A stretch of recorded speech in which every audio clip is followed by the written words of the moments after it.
मुख्यमंत्री देवेंद्र फडणवीसांचा दुचाकीवरून प्रवास, फडणवीस आणि आशिष शेलार बुलेटवरून विधान भवनात। पंतप्रधान मोदींच्या आवाहनानंतर फडणवीसांचा बाईकने प्रवास, उपमुख्यमंत्री शिंदे सुद्धा इलेक्ट्रिक कारने विधान भवनात। पंतप्रधान मोदींनी खूप कठोर निर्णय घेतलेले नाहीत, विरोधकांनी प्रगल्भ होणं गरजेचं आहे।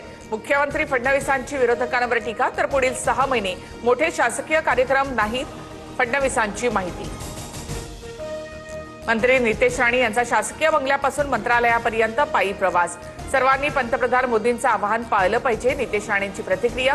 तर पालखी मार्गाच्या पाहणीवेळी नितीन गडकरी यांचा बसमधून प्रवास। ठाकरे सेनेच्या नेत्यांचा मंत्रालयातून शिवालयापर्यंत पायी प्रवास, आम्ही देखील पंतप्रधान मोदींच्या आवाहनाला प्रतिसाद देऊ, दानवेंची प्रतिक्रिया। तर संकट टळेपर्यंत मुख्यमंत्र्यांनी बाईकवरच फिरावं, अनिल परब यांचा सल्ला। शासकीय अधिकाऱ्यांनी परदेश दौरे रद्द करावेत, पंतप्रधान मोदींच्या आवाहनानंतर राज्य शासनाकडून परिपत्रक जारी, दैनंदिन वापरात इलेक्ट्रिक वाहनं वापरण्याचं आवाहन।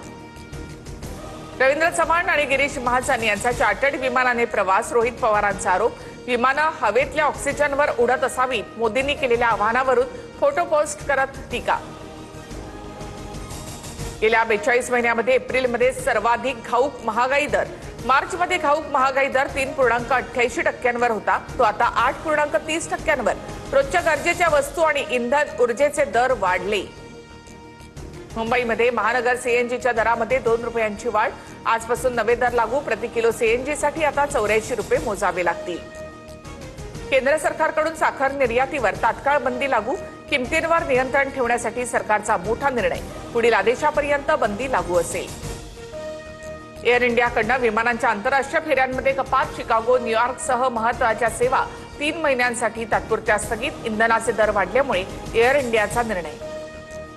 आजपासून दूध महागलं, अमूल आणि मदर डेअरी दुधाच्या दरात 2 रुपयांची वाढ, सर्वसामान्यांच्या खिशाला फटका।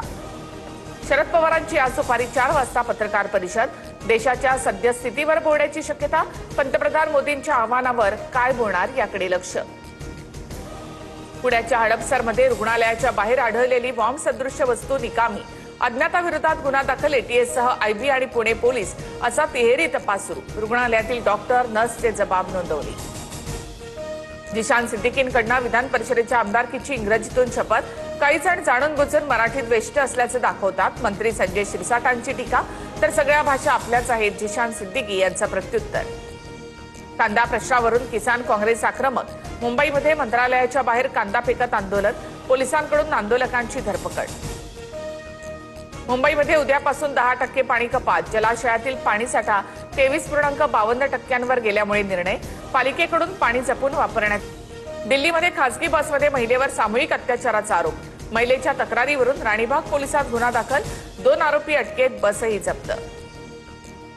जळगावमध्ये उष्माघातामुळे 2 जणांचा मृत्यू, जामनेरच्या मोहाडीमधील 20 वर्षीय नवविवाहितेचा मृत्यू, 20 दिवसांपूर्वीच तरुणीचा विवाह झाला होता। अमळनेरमधील 69 वर्षीय पुजाऱ्याचा देखील मृत्यू। उत्तर प्रदेशात तीव्र वादळासह पावसाचा हाहाकार, 65 जणांचा मृत्यू, तर घरांसह पिकांचं मोठं नुकसान, वादळामध्ये पत्र्यासह हवेमध्ये उडतानाचा एका व्यक्तीचा व्हिडिओ व्हायरल। ईडी सतीशन केरळचे नवे मुख्यमंत्री, काँग्रेसकडून सतीशन यांच्या नावाची घोषणा, परावर विधानसभा मतदारसंघातून ते 6व्यांदा आमदार आहेत।